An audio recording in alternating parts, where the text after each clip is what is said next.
Those 2 seasons, with Disney co-streaming and coughing up a large wad of money, might be judged historically as a wrong turn, a moment the BBC's head got turned with ambition and ego ruling their heads and strategy, with a desperation for investment and cash dictating their creative juices.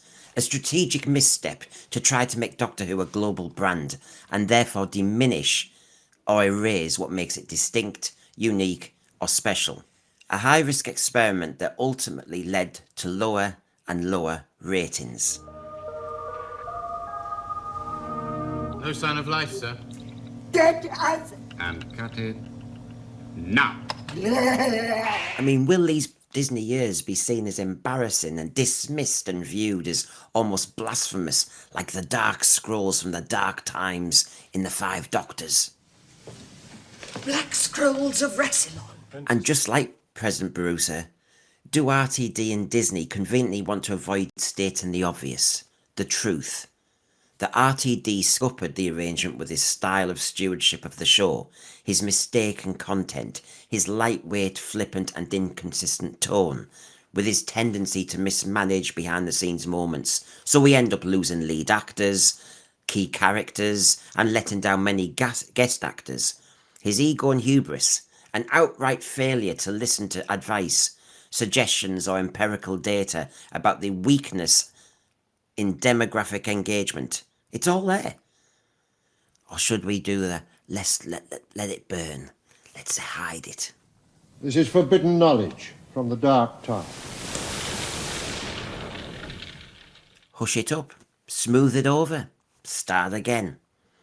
That's the Disney plan. Sheepish and embarrassed about the Doctor Who experiment. But we do need to reinforce how much RTD is complicit in this failure. RTD wrecked the Disney deal by being RTD. Predictable as ever, Doctor. Do you think Disney bought into the deal after waiting so patiently to get their hands on the franchise for RTD to write stories that were not recognisable Doctor Who? RTD decimated the brand with his lightweight flipper storylines. Was Disney ready for the sexual banter and a gay doctor?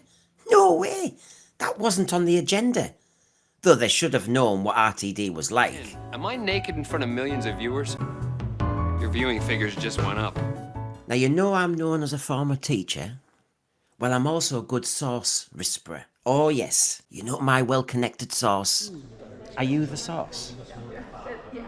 HP or tomato? Good question. No, not that one. Be allowed to make contact with the source. Prepare for access to the source.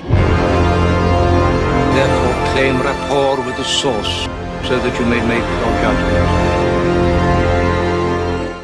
He relayed the derision, dismay and disappointment of the BBC and Disney executives when they viewed the tonal mess of the bi-generation. He said, "We were confused by the narrative." That's the language that he used.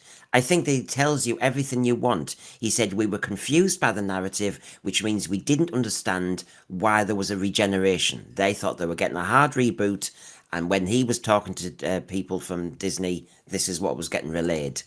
So they weren't planning this. And then on the bi-generation itself, imagine that the BBC executive and the Disney executives, they're watching David Tennant pull his finger and a naked Shooty Gatwa and bloody Calvin Klein steps out of the effing thing. I mean, they were just like, what is going on here? The 3 specials were not supposed to be about continuity, according to the executive I spoke to. They were supposed to be just 3 big specials, just to get David Tennant and Catherine Tate without all this bloody continuity stuff. And what are they talking about? The stuff from the Chibnall era that nobody knew. They didn't understand what that was, because they didn't watch the Chibnall era. Disney were not expecting this. RTD was let loose. RTD was the free spirit. Disney didn't sign up for this. End of. By the time the Disney executives had viewed rushes of the Church on Ruby Road and Space Babies, they knew they were running headlong into trouble. TV Armageddon for the show's future. And we're travelling backwards in time. Back to the first event. Farewell forever! now you've got your cuppa and got yourself settled, here's how me and Christian discussed the demise of the Disney deal and how RTD was the chief architect of the demise of this promising deal. Based on internal analytical data for the first 4 months of Season 1's broadcast on Disney+, Doctor Who delivered mixed results, basically, is what Disney's saying. And the initial rollout, what a disaster. They knew that David Tennant was back, they'd done significant global marketing, and yet it didn't cross over to the shooty Season 1, and that's what alarmed them, wasn't it? Disney delayed Season 3's commissioning after poor Season 1 data, and when nothing improved with Season 2, bye-bye. Something that's epically successful. You'll have people say, okay, we want to commission 2, 3, 4 more seasons in advance because we want to lock down the stars, the production and crew, because we know we've got a winner and we think we can make this last. On the other hand, if something is untried and you're not getting a good response, you're going to be a bit more cagey in how you exert your resources. Season 1 was the big test, and it failed on that epically. By the end of the season, Doctor Who had not found the cross-demographic footing Disney Plus had hoped for. It had missed its target. It was not the audience... I mean, this is it, Christian. Nobody dislikes Doctor Who. They're just apathetic to it. It hasn't become distinctive. Its genre jumps around all the time. They really don't know what they're tuning into, so we fall between the cracks. They felt that Doctor Who wasn't capturing or holding the attention of any particular group. I'll show you the data later from 2 to 11-year-olds. Teens, millennials, Generation Z, which are the particular audience that Disney wanted to capture. And Doctor Who missed every one. And Christian, one of the things about Season 1 is Disney do go into detail saying that after the first 4 episodes, basically they could see there was trouble.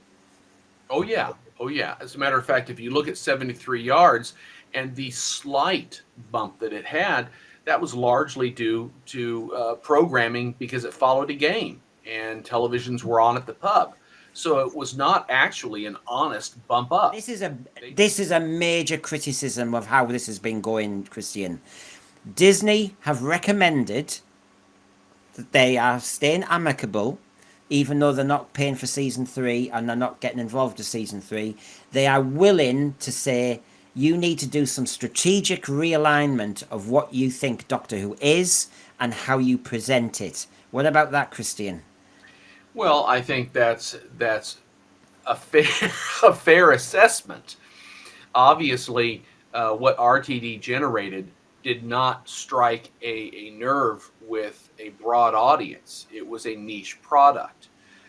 One of the funny things that runs through my mind is I wouldn't be surprised if RTD thought by plugging in song and dance numbers and by, quote, bringing it down to a younger audience, that it would somehow ingratiate him with Disney. Yeah, well, he's got to remember his age, and he's got to remember, is he in touch with the base? And the base is not on Canal Street. And I think Disney are really calling this out because basically there's a jarring with what they see as what the global audience wants, and Doctor Who is not it in its present format as presented by RTD. There's no bad blood. I mean, we should repeat this. You know, sometimes streamers get excited about there's been a fallout. No, there's no fallout. It's just we're not going in the same direction as what's happening here. However, we will show you where there's been creative tension, and that's where RTD does not help. Isn't it interesting? This is Disney encouraged BBC and Bad Wolf to reflect. That's a heavy word. On whether aspects of the Doctor Who brand might benefit from a realignment. Shall we discuss? Hello, we are Disney. Do you want to sit down over a cuppa or over the water cooler? Shall we discuss what we learnt when we were doing all our Marvel franchise? What went wrong? No, we're all right. We're all right. I'll tell you what. So, as you can see, while the formal co-production agreement has concluded, Disney made it clear that the spirit of partnership remains intact, but they felt their advice went on deaf ears. And I've been saying, has RTD any future? If they're going to do a proper reflection and a proper strategic realignment of Doctor Who, I think a lot of Doctor Who fans would be pretty shocked if he suddenly reinvents himself and says, I'm the genius who can get you out of the mess that I put you in. To do it right now, his reputation is sorely tarnished. It's badly impacted. And so he may want the opportunity to somehow regain his stature. And of course, the only way he can do that is to somehow creatively try and return to the tone of his first run as showrunner. But I think that ship has sailed. I think no one's going to trust RTD to be able to do it because he's so militant with his worldview and so insistent on imposing it on others. Now, New Who is living off New Who. So basically, instead of saying, right, what worked in 2005 to 10, we can't repeat that. And nor would we be charlatans. We know that the world has changed, so we will reflect that. No, what he's done is he's making new writers, Juno Dawson, Inya Ellems and all them in season 2, repeat things from early New Who, and that's as if that's all that exists. So we started getting stupid ideas like Doctor Who is a refugee. No, he's not. He's an exile. If you want to be, pedantic about it, he's an exile. He's not a refugee. His superpower is empathy. Excuse me, Doctor Who has no superpowers. End of. Stupid sentence. Go to the naughty corner and learn your Doctor Who. Russell T Davies and the BBC were accused, it wasn't that amicable, accused of creative overstretch and being deaf to audience feedback. That was the case. Now, I would redefine creative overstretch as being agenda overreach.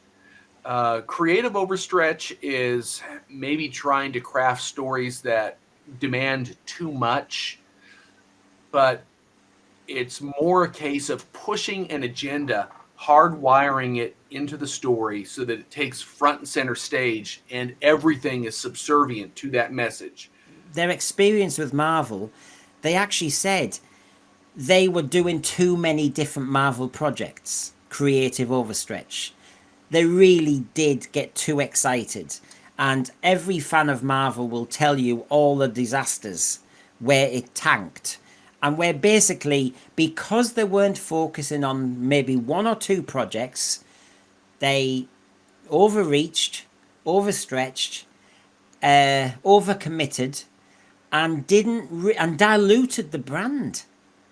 And I think Doctor Who doing the Sea Devil thing, and we all know the Sea Devils are going to be diluted as well. So the spin-off is going to be a diluted version of a diluted Doctor Who, which hadn't recovered after Chibnall, which had been diluted after being turned into Jodie Whittaker. We've had this decimation of the Doctor Who brand, and only a fool, RTD, would think my amazing writing will just recover that instantly. As Disney discovered very, very quickly, even in those non-special specials, there was a lot of messaging and the content was a bit... And then we didn't launch into a new Doctor that nobody knew. David Tennant and Catherine Tate had dragged people back, but they didn't like the fans didn't like the content, like in Star Beast and The Giggle. And then, of course, did they then transfer to the Church on Ruby Road? And the answer's no. But already by then, Christian, they were thinking about the legend, the land between the war between the land and the sea. And then they were thinking about the CBBS. And then they were thinking about, no, you're running before you can walk. And as Disney said, don't do what we did. Slow down. Disney's walked away and said, well, okay, good luck with you. You've done a very niche setup. It's a very strange brand. Good luck to you. I sense a bit of patronising. you know, a little pat on the head. Well, you want to keep your little British little version of Doctor Who with its twee ways, and you want to keep it unique. Good luck. CBBS, creative overstretch. The war between the land and the sea, creative overstretch. Are the BBC listening? No. Are the BBC getting greedy? Yes. Are the BBC listening? No. He said in the documentary, I've got ideas for season 3. I've got ideas for season 4. Do you know what? I wake up in the morning, I've got ideas. Oh, I've even done a parody of it with the puppets, where he's just at the keyboard and he's just kind of going, I've got another idea. I've had a biscuit. I've had another idea. I've just been ironing. I've had another idea. And you think, are these all crap ideas? Because Sutekh sleeping on a TARDIS like Snoopy was a crap idea. Omega coming back for a 5-second kind of cameo as some, you know, Skeletor. Yeah, bad idea. He thinks saying, I've got a trans character. I've got a cuddly toy from the comic strip. No, you've got no ideas. But you want to sit on it. As I've always said, Christian, he is the Sutekh squatting over the TARDIS. Because he's squatting over the whole of Doctor Who going, give me money, give me biscuits, give me dog food, feed me. Instead of going, clear off, you squatter. We want somebody with new ideas who can take this on for a 2025 audience. All the way through, we've had RTD saying, I don't listen to criticisms. Anybody who's a fan, shut up. I don't work with people who question me. Disney give a lot of analytical feedback and he went, no, I think I know what I'm doing. All right, clear off. And now we've got new streamers saying we want more creative input and we've got really excited creatives who want to help. No, I think I know what I'm doing. What's the common denominator here? What's the problem here? Is it the barnacle called RTD who you can't get off the ship's hull? You know, what he's doing with Doctor Who now is quite patently not working. And quite patently he's been given advice and quite patently he's ignored it. Therefore, he quite patently should clear off. I think that's quite patently clear from me. Disney concerns over tonal consistency and narrative control.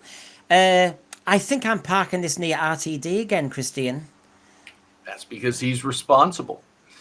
I mean, tonal consistency. Okay, let's say you start off with Space Babies. I had this image of, okay, if this is the direction and he's trying to direct it to 5-year-olds, he should have just brought on Carvanista as a new companion who would stick with the Doctor, because who doesn't love a walking, talking dog going around and engaging the kids? Because you got Space Babies, you got to have a puppy. You've got Jinx Monsoon's The Maestro, which, do you know what? In one strange sort of way, it could have worked if it was tonally different. There was a moment, I think me and Jamie looked at each other, I think it was seconds into the programme, the pre-credits, and you know when the music teacher is killed? Now, forget the pronoun crap, and I'm looking like a woman, but I'm the daddy and all that rubbish. But basically, he killed somebody really quickly, and I thought, oh, well, it's possible. The trouble was, we then had tonally a sexual bit with the baton. You also had da-da, and it was all a bit music hall and a little bit camp. You also had the song and dance routine at the end. It was all over the shop. And there was a scene, I think you'll remember it, if I could only get the photograph.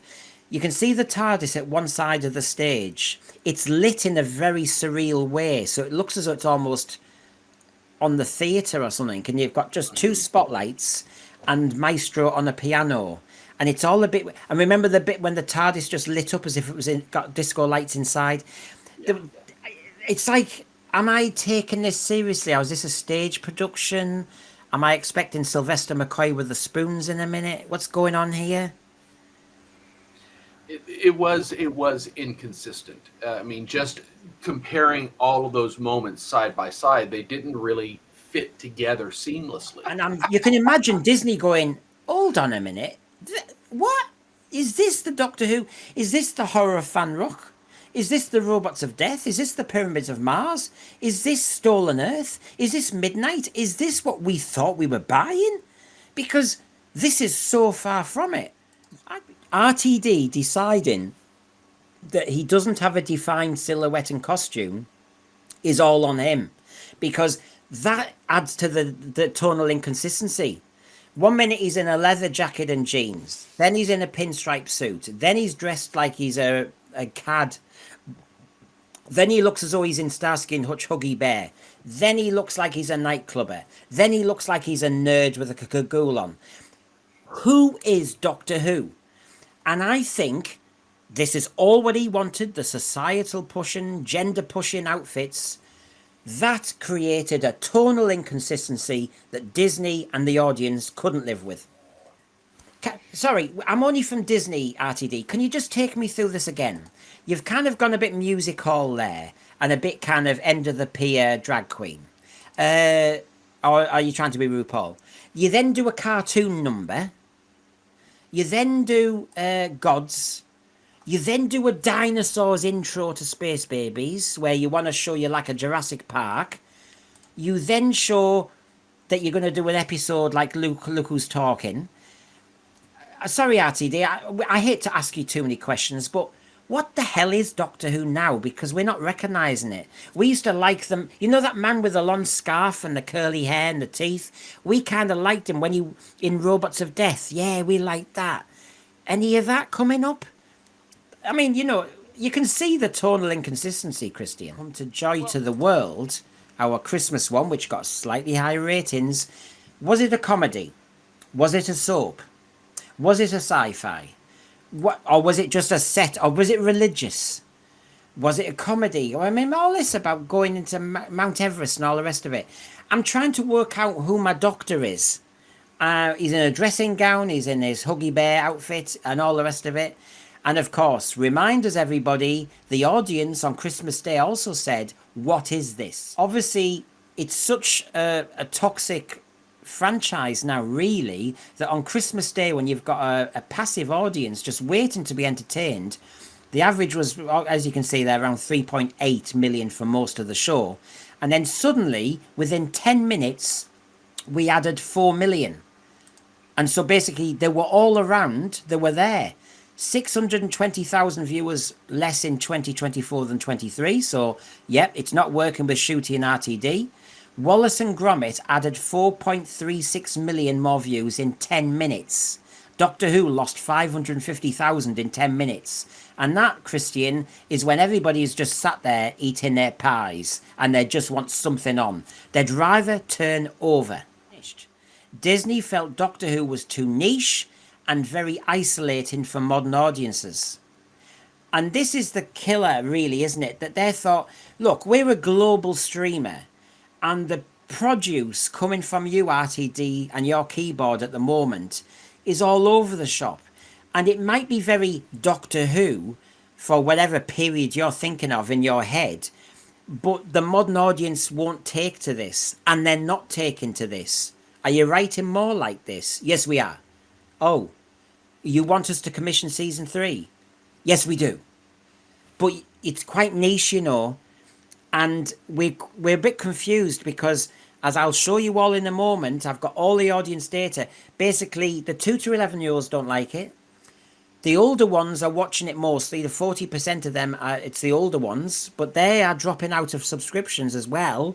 Nobody wants to re-watch it apart from the nutters. So basically, we don't think this is working, RTD. And I'm not sure we want to give you season 3 from our, check. Oh, well, you don't understand.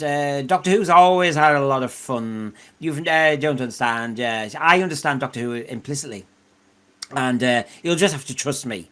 No. Sorry, in 2025, the other thing, RTD, you know you're a progressive and you're a lefty, and you talk about cost of living crises and that the Tory government are sleazebags. Well, can we also tell you in 2025, people don't pay for Disney Plus as a freebie for PAP? So we're asking you some questions, RTD. Could you now give us some answers and respect our questions? Or do you just want to take the money because you think you're right? the kiddies, the teenagers, the millennials, the Gen Zers, the oldies, they all had issues with it, and they all stopped subscribing, they all stopped returning to it, they all stopped rewatching. And basically, as I said, my analogy was Doctor Who just fell between the cracks. This is data from Disney. Did they listen to it? Nah. So global audiences collapsed and were unimpressed with Doctor Who. I think that's in it in a nutshell, Christian. Oh yeah.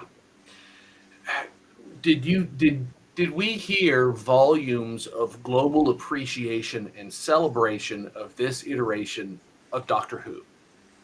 I'm hard pressed to find glowing reviews. Third line down. Disney had identified the group of Generation Z and Millennials as their core strategic group. Okay, so that's how Disney operates. Because of, their strong engagement with Marvel and Star Wars and everything. So basically, that's Disney's background. Right, so here we go. While millennials initially drove the bulk of early Doctor Who viewership, many disengaged midway through season 1. A significant number of subscribers failed to complete the season or dropped off the platform altogether. The remaining of the audience comprised older adults and family units, but their engagement was brief. Across the board, minimal long-term retention or rewatch behaviour compared to other brands like Andor, Rivals and Loki Season 2. In other words, Christian, read the room, it's not for us. So, there's your evidence. It's not in the top 10 Nielsen ever. No retention, no returns, no buzz about the programme. Existing subscribers are dropping off. I could just list that to death, and that is an indictment of RTD's Doctor Who, and that means the programme is not going to be delivered with them. Therefore, go to the bottom there. The challenge was not purely creative or purely commercial, it's how to bridge the two, especially if Doctor Who is to remain a meaningful part of Disney's global franchise ecosystem. But by the end of Season 1, Disney was aware that something wasn't working, which is why they delayed Season 3 production to see if Season 2 could somehow perform better, which it didn't. So therefore, we're out. And so when we look at the whole thing, you've gone from, we've got this global streamer in Disney, we can go bigger and all the rest of it, to very, very soon, even when they haven't even broadcast the spin-off, Disney were thinking, oh my God, this is not for us. What I don't know, it's a shocker. So my final conclusion here was Disney and Doctor Who audiences do not align. That was the conclusion Disney came up with, wasn't it, Christian? That's it. That's it in a nutshell. The funny thing is, when you stop and think about it, Doctor Who, as it was originally configured, was a family brand in the UK.